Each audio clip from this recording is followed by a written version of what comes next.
बिथांनि खोथाफ्रा गासैबो नंखाय। दुखुनांथावा बेसो जे 17 बोसोर सासन खालामनानै आरो बिनि सिगाङाव माखासे बोसोर रिभलिउसन खालामनानै दिनैसिमबो बिथाङा जे उन्दै मानसिफोरबायदि खोथा बुङो आरो मोनफ्रोमबो खोथायानो अजन गैया, कुनु भेलु गैया, मिनिं गैयै खोथाफोरखौ बुङो।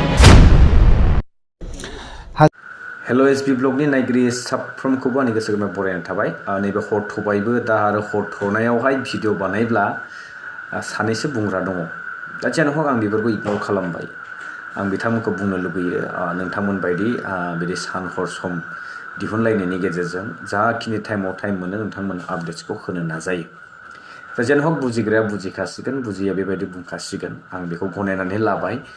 बेखौ आं सोलायनो हाया, बे बयहाबो मोनसे नेचार थायो। जियानो हक दिनै निउसावहाय बोरैबा नायसनफ्लांनानै मानगोनां CM प्रमद बर' बिथांनि निउस मिडियायावहाय बाइटखौ खोनानो मोन्दों। अखा खोरोमगासिनो दं, जोबोद गिथावना जागासिनो दं। बे बोथोरावहाय अखा हानाय माने अन्थाइ बे गोलैनाया बेबायदि जायो दै, आरो बारहावाबो फैयो, बारहुंखा बायदि फैयो।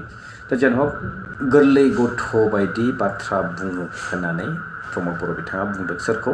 जोंहा हाग्रामा महिलारि सार बिथां। 17 बोसोरावहाय बिथाङा मोनसेबो ओंथि गोनां बाथ्रा बुङाखै जाहैदों।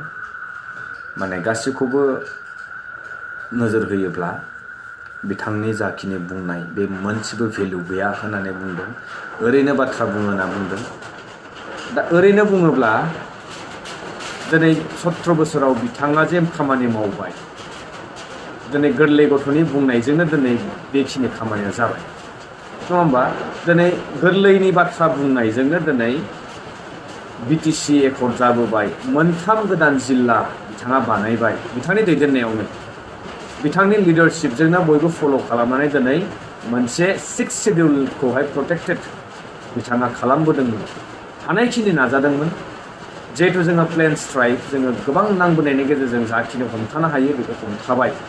मोनसे काउन्सिला स्टेटजों जुजिदोंमोन, नङा होमबा?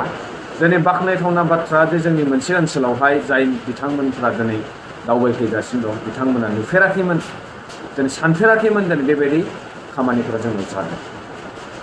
दा बेबायदि बेलायावहाय गोरलै गथ'नि बाथ्रा, भेलु गैयि, ओंथि गैयियानो दिनै 17 बोसोर बिथाङा बानायना गालांनाय गासैबो सिस्टेमखौ दिनै सालायनो मोन्दों बर्तमाननि CM प्रमद बर' बिथां सार। नङा रायजोफोर, नोंथांमोना बेनि फारसे मा बुंनो सानो?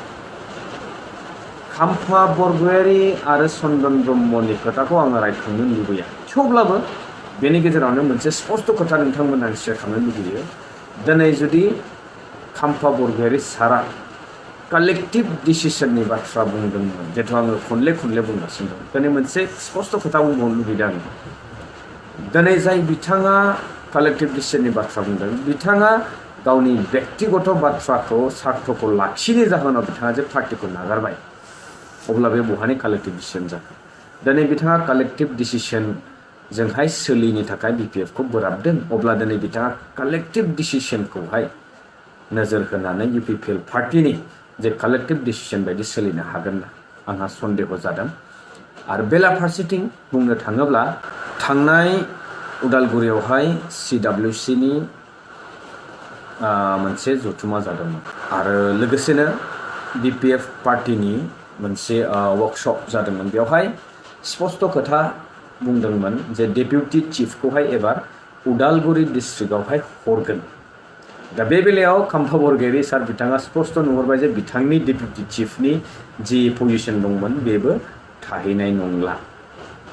अब्ला बे बिथांनि कालेक्टिभ डिसिसन जाबायना?